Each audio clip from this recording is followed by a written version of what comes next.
It is officially winter, a time of rest and rejuvenation that will prepare us for the upcoming new year. Welcome, sweet friends, to the channel Frugal Money Saver. My name is Emmy. My husband is Paul. We're so happy you are with us today. We are going to be discussing how to live below our means, just continue to live that frugal lifestyle through the year 2024, even better and more productive and more sensibly than we have done in the past. Can it be done? Absolutely. Today is the first day of winter as we enter into the winter season now.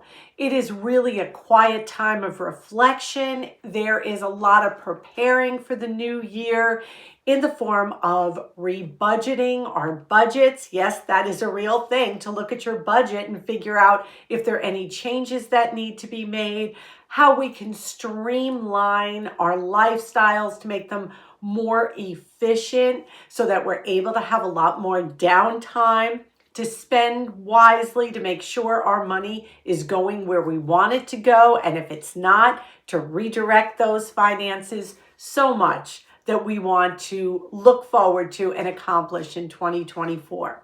And today's video, we're going to just touch upon a couple ways that we can do that.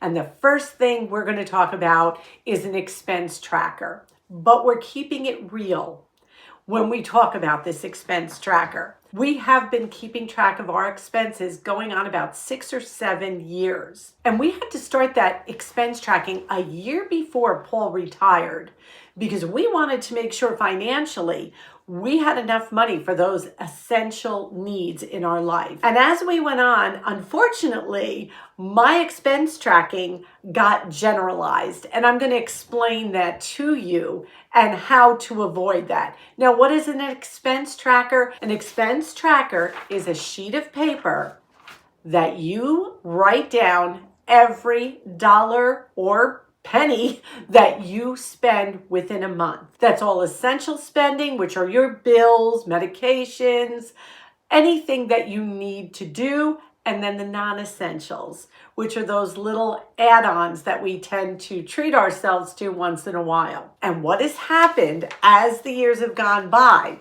I still keep track of everything, but I have generalized my purchases, and this is what I mean. When I look at my November 2023 expense tracker, I'm seeing on 11/4, I went into the Dollar Tree and spent $10.15. What did I buy? I cannot tell you. I really don't know, which that's not good. And then again, I went into the Dollar Tree on 11/18 and I spent $9.70. So right there is $20 in the month of November that was spent at the Dollar Tree on what? I have to be more specific. I'm sure there was a box of Crunch Munch in there somewhere. I know I bought dishwashing gloves. Your guess is as good as mine, and we keep it real here. Now, what I'm going to need to do from January on, because I did do it in December now, but for January on, I'm going to have to go back to the way I used to expense track. And that is individualizing each purchase. $20 at the Dollar Tree. Well, maybe I could have done something much better with that $20. So please, to start out 2024, make sure you are keeping track of every penny you spend to stay within your budget. Now remember, a budget is as simple as bringing more money in than you are putting out. So in other words, you need to make more money than you're actually spending. And of course, those essential bills have to be paid. So where do we cut back? On the non-essential purchases and the bills we can control, like our food, like our electricity. So these are really important tips to remember to live below your means before we enter 2024. Now, one of the ways I mentioned that we can have some control over what we spend is in the category of food. And one of the ways we can make our food dollar work to our advantage is by not wasting food and dealing with food as it comes into the home. We did a small shopping haul that I showed you about a week ago, and we had picked up a bunch of bags of flour. I dealt with that flour as soon as we got home from that shopping trip. Let me show you what I mean. Remember to store your food correctly as soon as you get it. I'm taking my flour and I am transferring it to a big glass jar so that I can keep it fresh. And these big containers work perfectly for the 5-pound bag. And what you want to do to make it fit is just give it a little tap so it settles. And also, if anyone is looking for a great stocking stuffer for someone, go with the wide mouth funnel. If you know a cook and they don't have a wide mouth funnel, buy them one. It's inexpensive and they are one of the greatest little household gadgets. The reason we do this is because it keeps the flour dry, keeps moisture out, and it's so much easier when you need to measure flour than trying to get it in and out of a bag. So these jars are just wonderful. We got them at an Amish bulk food store, but I'm sure if you looked online, you could probably find them. And now we're going to label it and we're going to date it. This flour is good to April of 2025. So 1 5-pound bag down, and we'll do the other 2. By doing that, we are protecting our investments. We are taking our food dollars and making sure they're staying dry, they're staying fresh, they are labeled, and we know what we have and how much we have. Very, very important. And you're going to want to continue doing that as you bring food into the home so that, again, food is not wasted. Some ways that you can do this and streamline your kitchen efficiency and maximize your food dollar is by when you come home from the food store and you've got a dozen eggs and you know that you eat hard-boiled eggs for snacks or for salad, boil up a couple as soon as you get home and put them in the refrigerator. Prepare a green salad as soon as you get home with those greens. Cut up some carrots and celery. Make a dip that will accompany the carrots and the celery you have cut up. Make a pasta salad that you can eat for several days, or a potato salad you can eat for several days. Make some tuna salad for sandwiches. Make a quick snack mix of some peanuts and raisins. Take those items that are coming into the house and prep them. Become more efficient in your kitchen prep and maintenance. There's so many ways you can save on food. It's amazing. And another way we can save on food is, of course, shopping those loss leaders. On the front of the flyer are all those low-priced items they're hoping will draw you in, and then you'll spend more, but stick to those loss leader items and plan your meals around them. You will save so much and continue to live below your means. Another excellent way to save money on food is the Flash Food app. And no, this is not a sponsored video in any way. Flash Food is an amazing resource of food that is going to expire soon and that your local supermarket puts on clearance, and you look at the items they offer, and I will link down below a Flash Food app video we did where we actually went and bought a Flash Food box and how much we save, and we continue to use this app all the time. Now, I know some of you have said the app isn't in your area. Check again. They are expanding so many places. And what happens after you've bought a couple of items from the Flash Food app? You're going to start getting coupons like this.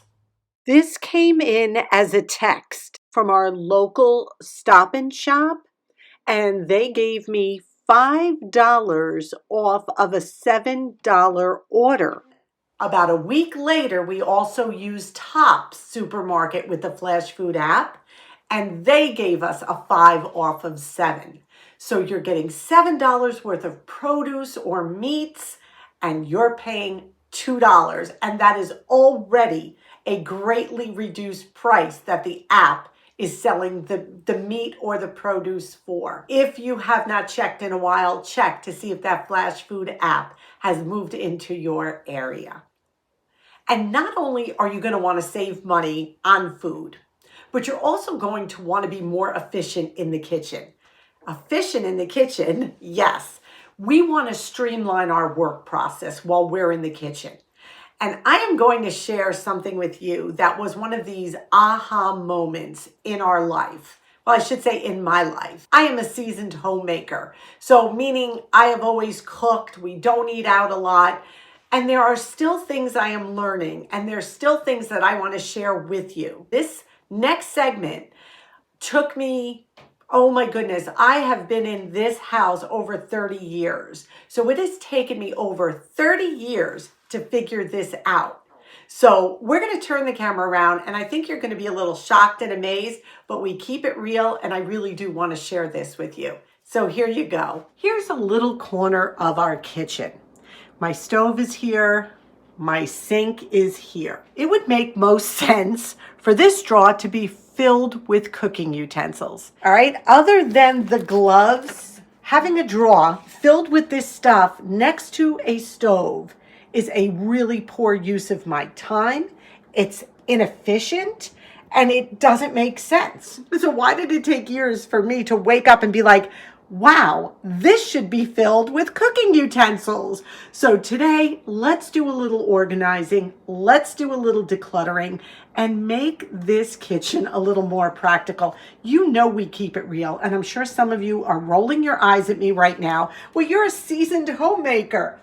I am, but every day we learn something new. 1, 2, 3 drawers down are my cooking utensils. So I literally would have to walk from there to here. Like some of the spatulas I will leave here because it just makes sense because I prepare food here on the counter. But as far as things like this and this and this and this, these do not belong all the way over here. In a matter of minutes. There we go. My meat thermometer is right here. Spatulas are here. Strainer, ladle, meat forks, baster. These are all things that I need right here while I'm cooking. And I have been running around the kitchen.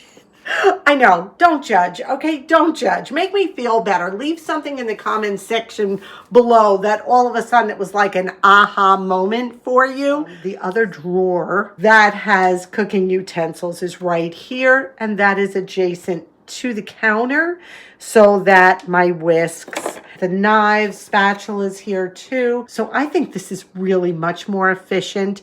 Time is money. A little encouragement. Check your kitchen. Is there any way to streamline it and make it more efficient? That is what I mean by streamlining your kitchen.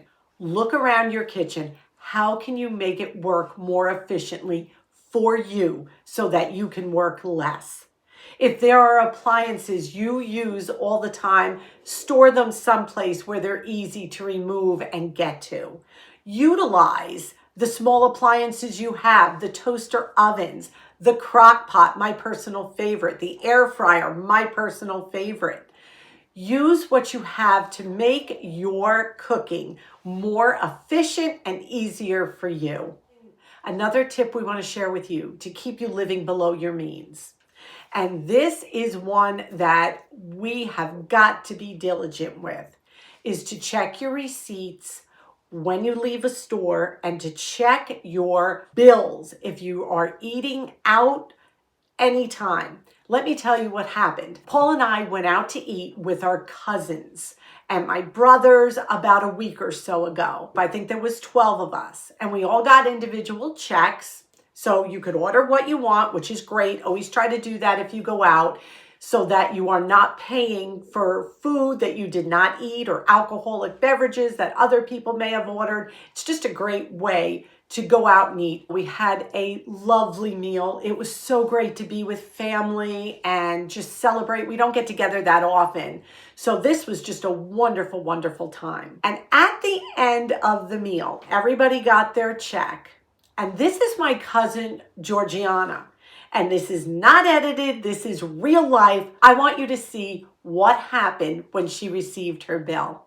Hi, I'm Georgie. I'm Emmy's cousin, and we're all out for a family luncheon.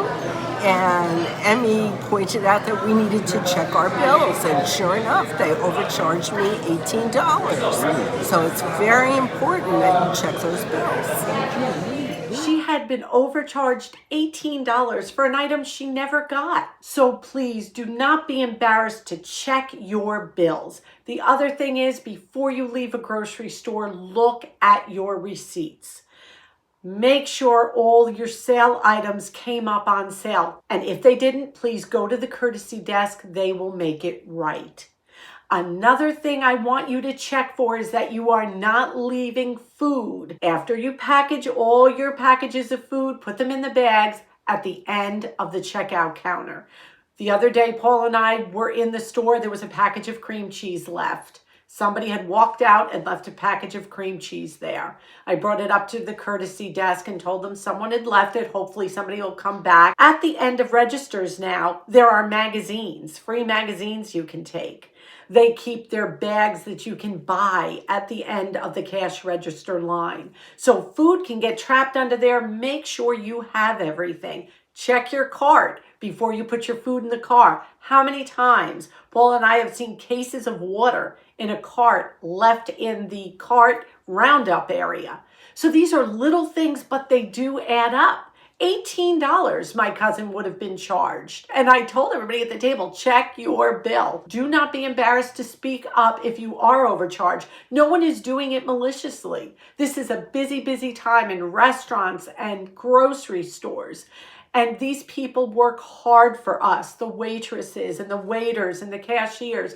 They're working hard, and they are not doing these things on purpose, but things sometimes can happen. We're all human. So just make sure you are on top of that. Another quick tip I want to give you is there are going to be tons probably of treats that people will be sharing with you, and that will be in your home. Freeze whatever you can.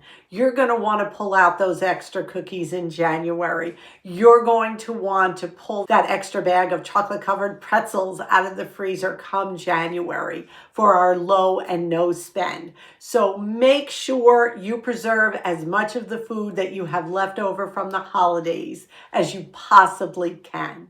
So we are starting the holiday weekend now. A big holiday in our home is Christmas Eve. We do the Feast of the Seven, but I think it's going to be 5 fishes this year. We are super excited to have this time with family and friends. And another thing we want to add, as we enter into this week of Christmas Eve, Christmas Day, and New Year's, we need to be sensitive and be aware and reach out to those who may not be feeling a lot of joy this time of year.